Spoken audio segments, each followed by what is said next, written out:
The topic of today is ransomware, and so let's get into it. First, I have to say that we have observed an especially high subscription to this webinar.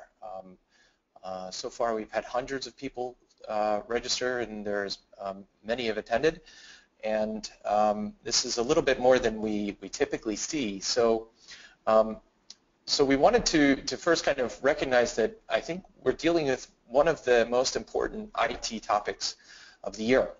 And Kaspersky, who's a leader in virus security, confirmed that in their recent IT threat evolution report that they published at the end of Q1.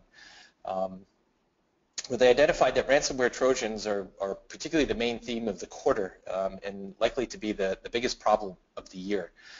And so before we kick off some of the discussion around how to address these things, I first wanted to launch a little bit of a poll, which I've just done. And if you get a chance, it would be great if you could answer on if you or your organization has been infected by ransomware in the past 12 months, if you've had any incidents. We'll come back to that later, and so I appreciate your participation there. Looking at the votes coming in, it's nearly 50-50 yes, no, so we'll see how this ends up. Okay, so ransomware Trojans. How do we think about this in terms of the broader topic of protecting data within the enterprise? And there's kind of some critical things that people think about when they think about data loss and the possibility of not being able to recover either data or systems in the enterprise. The first is what people tend to think about, which is really natural disasters, ranging from, let's say, a fire to maybe a flood to, God forbid, a tsunami, and in the rare occurrence, even maybe like a UFO attack. And so the point to understand is that these are, of course, possibilities, maybe with the exception of the UFO, but statistically, they're not probabilities. And the reality is that these are all statistically insignificant threats in the enterprise versus the #1 contributor to business data loss. And that is something that you can see by looking very closely into this picture. We actually captured it in progress, and if you have a trained eye, you can see the problem. Very simply, it's the computers sitting on an employee's desk, and these computers have 2 buttons in particular that are responsible for losing 75% of all the data that gets lost in an organization. So the other 25% is attributable to systems failures, maybe even natural disasters. But the delete key and the return or the enter button are the #1 problem. And so with respect to deleting your files, I think that's a relatively straightforward problem that's been around since the advent of the delete button, and we don't need to cover that today. But the return button is becoming the bigger problem in an organization. And so why is this? Well, the primary threat in an enterprise with respect to users doing something unintentionally is ransomware. And just to put a fine point on this, in 2015, the FBI reported that there was about $25 million of ransom payments made to hackers around the world. Now that in and of itself is a pretty steep number, but if you distribute it across, I would say, a few 100,000 attacks, it's actually not that big of an issue for organizations. In the first quarter of 2016, that number jumped up to 209 million, and again, I'm unmuted. 9 million in one quarter to 24 million in all of 2015 across 4 quarters. And so the point is that the explosion of ransomware and the resulting payments to get access to systems or to your data back has gone, to use a mathematical term, asymptotic, where there's no predicting how high this could actually be right now. But what we do know is that this has become a billion-dollar industry in 2016. The amount of ransom attacks has increased by 35 times year over year, and there is a serious enterprise behind hijacking your computers and your systems and your data and making organizations pay to get it back. And so how does that happen? Well, it's typically done through a variety of phishing attacks or maybe some social engineering that ends up getting fairly innocuous files into the hands of an unknowing user. And in this case, what you have is an email that comes from a random organization, let's call it Airtel Broadband, and it's an invoice. And if you're in, let's say, let's say maybe a department that has to pay invoices, maybe you don't actually look at the email address and you just focus in on, okay, I've got Barrett Gallagher here from Community Health Systems who's saying we owe him money. Let's see what he's actually asking for here. And then, you know, whether it's a zip file or whether it's a Word document, when these documents are opened, if you have a good IT security policy, then you will set your systems up such that macros are disabled when documents are opened. But you know, very simply, the document has text in it that describes enable the macro if you want the encoding to be correct. And so most people don't really understand what this means. They change the options in the Word document, and by enabling the macros, that kicks off a malicious piece of software that does some fun things. Okay, so let's talk about what these so-called fun things are. Well, as I mentioned, you've got either a document or a zip file that comes in via email. The other way that malicious viruses can get into your system is by having users that go to websites that will automatically download, let's say, an executable onto a desktop or a workstation or a server. And so typically those are porn sites that are proliferating these types of files, so a good firewall will kind of keep people from going on those sites altogether, but it's not impossible. And so once these viruses get executed, they will either go through the full system disk or the file system, and in the case of the system disk, they encrypt the whole disk. In the case of the file system, they'll go through and they'll encrypt files individually. And they'll use encryption keys that can be as strong as 2048-bit, which if you understand cryptography, it would take something in the order of 20 years with modern computing, 20 years of calendar time, not computing time, to decrypt a 2048-bit key. So essentially it's impossible to apply computing to recover your data. But that's not where the fun stops. So one of the other things that these viruses will do is they'll start to look around the network. And they'll look for shared folders, shared drives that that computer has access to. And they'll start processing all of that data and equally encrypting it with those same keys. So now your projects and your shares have been compromised, as well as your individual systems. Some of these ransomware viruses, they also have the ability to ship your data off to a third party. And you know, if you're, let's say, Pepsi and you get hit, maybe an attacker will try to sell your secret formula to Coke or vice versa. And so oftentimes this is done either for pleasure or for corporate espionage, and your files can literally find their way into somebody else's hands, and those files you yourself don't have access to because they've been encrypted. So complete craziness. And then for maximum pleasure, you can store your digital wallets via your computer, so things like cryptocurrency like bitcoins, and the ransomware will go through your computer and look for any money, and it will package that money up into bitcoins and send it off to the attacker. So so a number of kind of crazy things that can happen, and on top of that, you may not even know when you got hit. Some of them feature this concept of delayed execution, which means that the viruses don't execute the second that they've been installed, and may take some time, so that for a variety of reasons we'll get to in a second. So this is your life in a crypto locked world, and it's fairly perilous. Actually, in just doing the research for this webinar, I have to say that I literally got really mad that that these types of things happen in today's world, and we don't have better solutions to prevent it. So let's say you get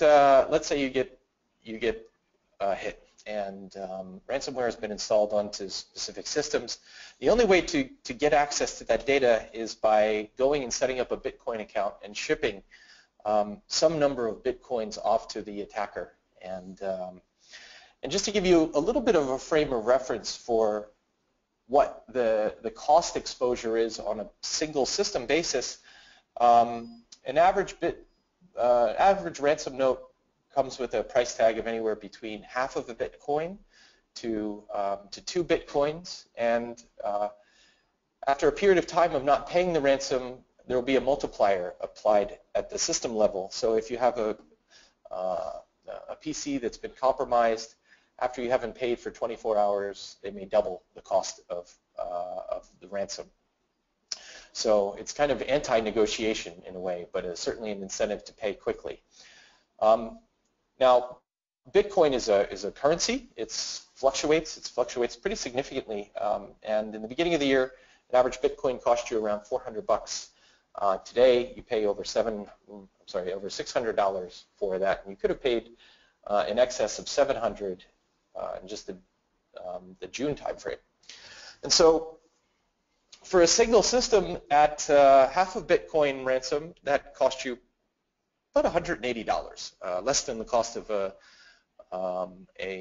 let's call it virus software on average, and that $180 is typically money well paid to get access back to the system if you don't have some other form of recovering your data. And the only question then becomes, well, who else has been provided that data if there's a specific ransomware virus that shipped your data off to a third party. On the high side, though, this could cost you as much as $1,500, which is certainly more than the cost of the computer, but the value is, of course, in the data. And so for an organization that has hundreds, even thousands of systems, if you had an epidemic, then this could be extremely expensive to recover from. Fortunately, the attackers have really started to build a sophisticated machine around the topic of helping people set up things like Bitcoin accounts and pay them. So you can get online support from your I guess kidnappers just by going on and looking at the crypto utility and clicking on the live chat, where people over anonymous and encrypted wires will walk you through the process of paying them to get access to your computers, which is completely crazy to me. But this is the world today. And so how do you really assess what the exposure is in today's market? Well, one is we look at the number of systems that are infected. And there's one virus, the most popular virus, it's called Locky. Today, Locky is infecting about 90,000 systems daily. And so if you're good at math, you'll know that that's more than one system per second that's being compromised around the world, and that's just by this one virus. And if these systems had no other means of getting their data back, then it's something in the order of, let's say, $500 per times 90,000 systems a day of ransom notes that are going out. That's nuts. But the other way to think about the exposure is in terms of the operational value of the data in the infected systems. And let's say one of those infected systems, for example, is a flight control system or maybe a stock exchange. The value could be astronomical. And they're starting to put some value on specific organizations that are becoming the targets of ransomware attacks. And one of the events that we can credit for really popularizing ransomware is it happened in the first quarter of this year at a company called Hollywood Presbyterian Medical Center. And so when they were attacked, it's rumored that the ransom to get access back to their systems, the ransom note was $3.4 million. There was a 10-day data outage that took place, and specifically what was targeted was the electronic medical record system of the hospital. So, so the hospital was, from a functional perspective, with respect to their IT resources, was completely disabled. Doctors had to resort to pencils, paper, and faxing prescriptions off to pharmacies. Patients, and as well as business, was diverted to other hospitals in the area, and ultimately the hospital negotiated down to paying roughly $17,000 in ransom. And so these types of events are actually happening every day all around the world. And the question is, why did this one in particular become such a lightning rod? And the thinking is that actually doctors ended up bringing this information to the press because they were concerned about the state of patient care at the medical center. So, so the challenge is that this one event is credited towards really popularizing the concept of ransomware, and has applied a price tag to big businesses that are now vulnerable to these types of attacks. So when you think about protecting yourself from these, you know, we're going to implement 4 rules throughout the rest of the discussion that should help you think about ways to prevent and to remediate from ransomware attacks. Rule number 1 is a good offense is a stronger defense, and implementing the right types of firewalls, email security systems, making sure that from a software perspective these are all completely up to date is critically important, and I'm not saying anything that's revolutionary here. Number 2 is employee training and helping people understand, okay, when I get a suspicious file or a suspicious email, what am I looking for and what do I do when I find one? That's equally critical. And so I'm not, again, telling anybody anything that they don't know, but if you haven't done both of these, then you've really done your organization a disservice. The challenge, though, is that, you know, this is, firewalls are essentially a game of leapfrog, and security companies are actively trying to stay current with what's happening in the kind of the hacker sphere. And so if you look at the first quarter of this year with respect to ransomware discoveries, you find just about as many ransomware viruses being introduced into the market as you had for nearly half of a year last year, almost a full year. And that is actually before the Hollywood Presbyterian breach happened, which has given rise to an even greater explosion in the proliferation of ransomware. And it's not just a U.S. epidemic by far, it's highly globalized, and specific countries and specific languages are being attacked. And in fact, even in Europe, I think you have a higher proliferation of, let's call it ransomware per capita, than you have in the United States. But the other thing to consider is that it's not that the puck moves from one piece of ransomware to another as you know, as let's say modern security software figures out how to block or to decrypt data from older software. The software packages themselves are being evolved. So so security teams have to worry about new types of software and old types of software that is being continually updated to get around firewalls and security systems. A good example is one that came out actually after this chart was made in late Q1, called Cryptix. Actually early Q2, I should say. So Cryptix was released on April 16th, and they're now in version 3 of their software release, and that's in only 3 months. So you know, if Ctera went from one major release to 3 major releases in the span of a quarter, I think all of our customers would have a heart attack. But that's the pace that that these organizations are working at, trying to get around modern security measures. So the software itself is constantly updating, and one of the reasons for that is that a lot of it is open source, which means that anyone can essentially get access to and tweak the software to get around firewalls. So our friends at the FBI, the Federal Bureau of Investigation, have released a report called The Incidence of Ransomware on the Rise. You can find it at FBI.gov. And they ask that organizations consider two different approaches to dealing with the topic. One is to prevent ransomware through some of the things that I talked about before and more. And then the second is make sure that you can recover. And just as with people, the FBI would advise that you don't pay ransom just because it encourages the kidnappers. But the way that you avoid paying is by backing up your systems with regularity and connecting these computers and networks or disconnecting them from your backup systems so that ransomware can't equally encrypt your backup systems. So all of that makes sense, but I think when you got the invite for this session, we would say that we respectfully kind of disagree with this approach because it's somewhat flawed in its ability to ensure business continuity. And the challenge really becomes legacy backup solutions applied to this topic of ransomware. So most backup solutions, backup technology has been largely built to protect systems in daily increments. And so you even have certain backup software tools that can only allow for everyday backups and don't provide any level of greater granularity.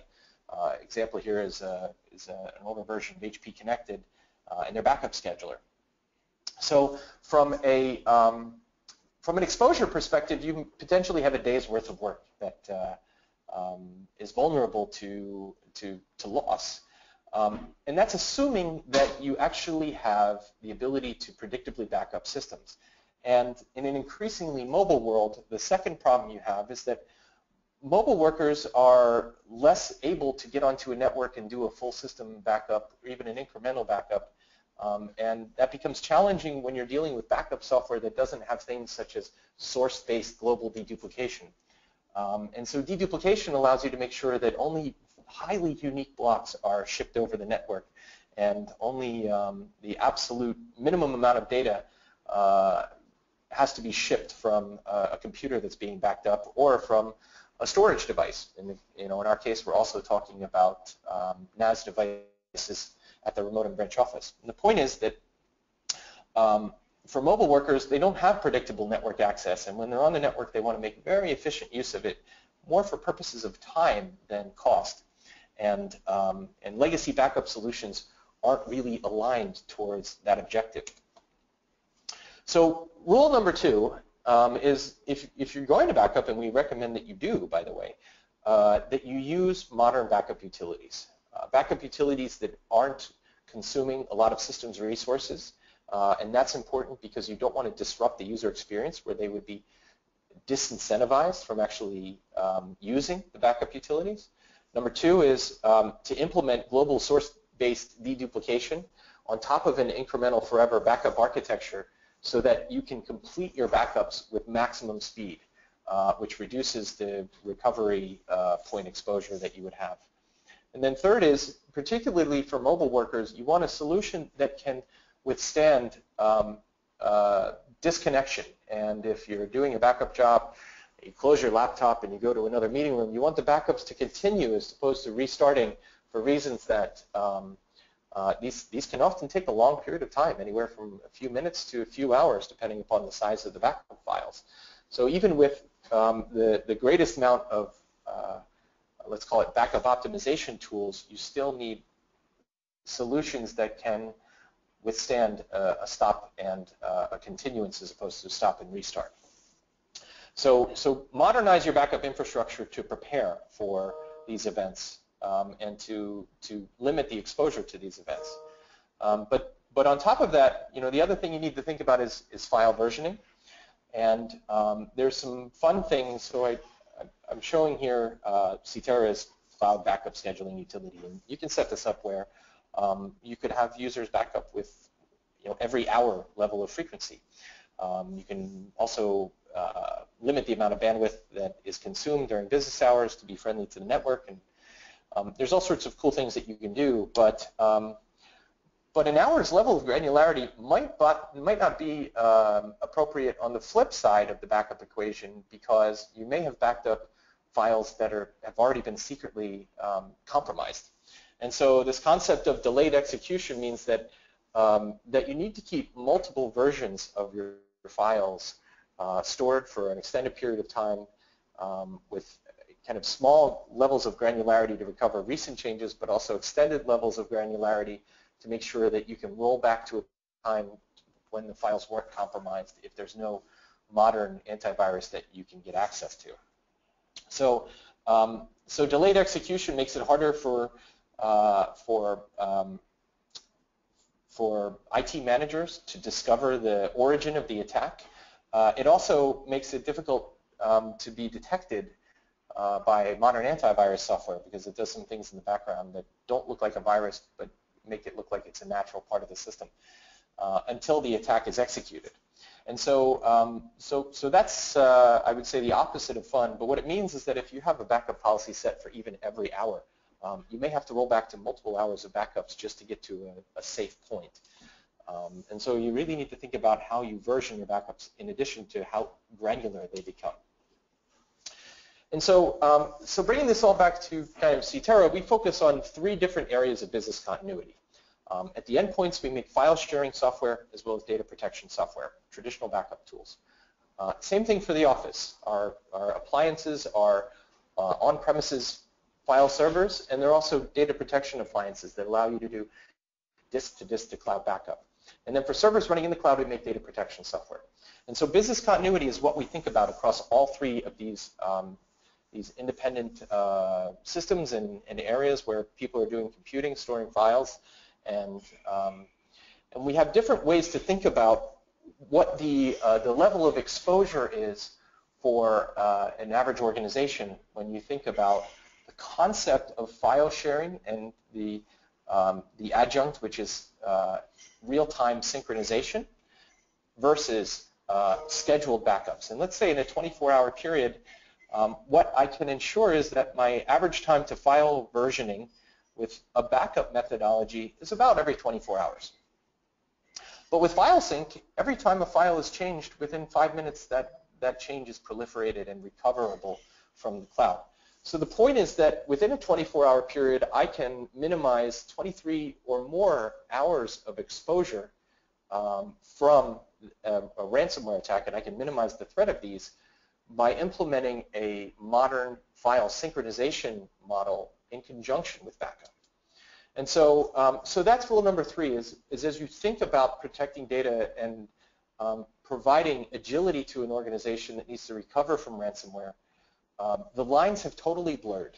And it's true that sync is now a form of backup. And so rule number 3 is sync your data more than backing it up, because it'll provide you instantaneous gratification in the case where you are compromised. And so apologies to the FBI because we don't entirely agree here. But that's not saying that we think that backup is insufficient. It's a critical part of a business continuity strategy. And then remember, earlier I said that there are new ransomware viruses that are being introduced in the market that will take full control of your system. And what that means is that you need system-level recovery tools in the case where the full system disk has been crypto-locked. And so backup is a great approach to recovering system state, system profiles, things like this. But on the flip side, sync is the chief method by which you should consider recovering data with a very, very high degree of granularity. And let's say an organization just had a policy where your systems were backed up every day. Well, in a company of 1,000 employees, if all of them were attacked by some sort of ransomware that proliferated on the network, you could potentially lose 1 day per times 1,000 employees, which is essentially more than 2 years of business productivity. So it's really, really critical. Again, this is the Ctera architecture. We're focused on protecting and sharing data across offices, cloud servers, virtual desktops, and roaming users. And all of this is built on a platform that features real-time file synchronization for everything except for our cloud servers, which run on a backup schedule. And as well, limitless file versioning, and that's a super critical aspect of being able to essentially go back to any point in time and recover your data. And so, so if you look at our utilities, what you have is the ability to choose a point in time that you want to roll back to, either at the file level, or at a folder level, or at a system level. And you can do push-button restoration of either your backups or your file versions, depending upon what you're trying to accomplish. Backups have 1 to 24-hour granularity, and you can recover full systems, as I mentioned earlier. And then files and shares can be recovered with 5-minute granularity, and you can restore them to the device that they were published to. Maybe a device is a gateway, maybe it's an endpoint. It's entirely up to you to determine where you need that data recovered to. And more than that, recoverability is also about respecting the fact that you may not have the system online that you want to recover to. Let's say you need to rebuild a PC or something like that. So when your systems have been completely bricked by some really nasty ransomware, you can simply open up a mobile device, a Ctera app, and access files that would be on your gateway appliances. You could access your backups. Similarly, you can access them from your files from a browser. If you don't have a gateway and you just want to access files that were on your laptop or desktop as a part of an endpoint experience, those are available from any modern computer as long as you have access to the internet. So, so really simple methods to remediate ransomware attack if you need real-time access to data that has been otherwise compromised. But then you have the notion of, okay, well, what if I don't know where the ransomware actually is, and maybe I need to send that file to somebody else, or maybe I need to personally recover it. Well, rule number 4 is care for what you share, and that means coupling the Ctera portal or our platform with the right antivirus software. And we support antivirus scanning on file download today, and it's a complement to a strong firewall strategy that your enterprise may have. And so in conjunction with the firewall, the ability to remediate a compromised file getting into the Ctera environment is that you can simply have it scanned and quarantined before anybody actually downloads it. So, so in going through the preparation for this webinar, the conversation actually evolved with our product management team to a very simple question, which was, well, actually, doesn't cloud enterprise file sync and share, doesn't that actually encourage organizations to extend and share files more broadly, which means that you have a larger blast radius in the event of a compromise? Well, the answer is a little bit yes, but a lot of it no. The con, and I'm reluctant to call this a con because it's one of the critical benefits of the product, is that file sharing and synchronization to multiple devices is easier than ever with a solution like Ctera's. But on the flip side, it's true that if a user is more inclined to share more broadly, then anybody that has access to a project or a share would equally be able to compromise everybody else's data because they have right access to that file. But on the flip side, a central system that covers all of your offices, all of your mobile devices, all of your endpoints means that you have completely centralized governance across what would otherwise be independent systems that could be attacked independently, would have to be recovered from independently, and oftentimes may or may not have a consistent backup and versioning strategy. So with Ctera, by virtue of the fact that all of your data are one umbrella, and all of that data can be scanned upon sharing, means that we have a fairly broad view of what's happening in the enterprise, and the ability to roll back across all of the devices as opposed to having to go and individually work on systems that would otherwise be compromised. So, so the question ultimately becomes, well, does this complicate things? And my answer is no, not really, for reasons that collaboration is not anything new. Whereas an organization today can share via very simple tools. Yesterday, they would have just done more work to do the same collaboration using either FTP utilities or SharePoint or mailing files via email, and that's all completely disconnected. With Ctera, everything's under one umbrella, and the benefits far outweigh the incremental exposure that you might have by using tools that make file sharing easier. So, so that's the story for today. Again, in researching this, it was almost infuriating to realize the extent of the problem that exists within the enterprise. The 4 simple rules that you can take away from this discussion are, make sure that your perimeter is entirely fortified and that your employees understand what's going on. Use modern backup tools so that you can actually ensure that that systems are backed up with the right amount of regularity and that the backup tools are used by users in a way that doesn't disrupt their work. Number 3, synchronize your files to minimize the blast radius, and so that you can recover data within 5 minutes of being compromised. And then number 4 is implement a smart antivirus strategy on top of any cloud file sharing and synchronization tool that you use, so that you can be sure that you're not proliferating the problem as you expose files to more and more users. So that's the Ctera story. We like to think that we're helping eliminate the threat of natural or man-made data disasters through the tools that we bring to market. Hopefully, today's session was helpful in helping you understand some of the challenges that organizations are encountering when they're dealing with these types of things. And I wanted to open it up to questions. But first, I wanted to go back to the poll. With 87% of the votes in, 45% of you have responded that you have been compromised by ransomware. 55% have not, which I'm actually pretty surprised that it's actually that low. But I have talked to a few CISOs, or Chief Information Security Officers, in the last few days, and was surprised to find that they're more than adequately protected. So I was pleasantly surprised, I have to say. But they also know that they need to implement smart safety nets in case they do get attacked. So I'm going to open it up to questions if anybody has any. You can simply just enter them in the questions utility on the right-hand side.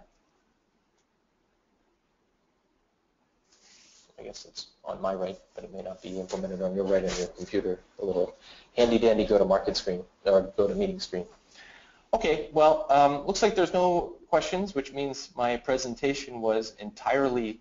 Oh, I'm sorry, there is one question that just came in. The question is, how do I align the Ctera portfolio with this seminar? That's a pretty good question.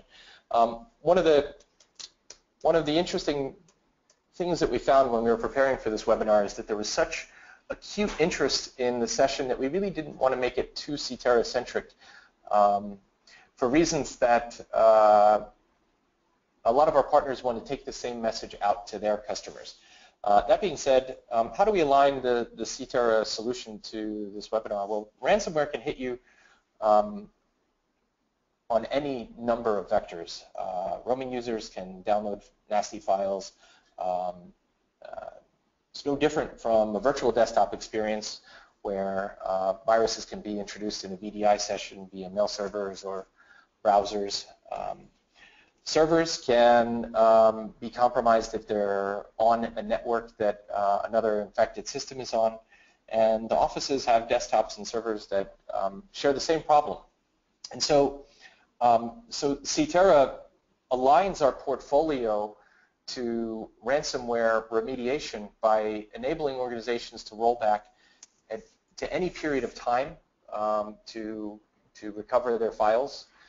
And by virtue of the fact that our solution is designed for very granular real-time file synchronization, it means that you don't have to go back to 24-hour or greater increments to get your data. You can have sub-minute recovery of file changes, which means that in the case of a ransomware attack, if you are compromised, there's virtually no threat of data loss while also not having to pay kidnappers for your data.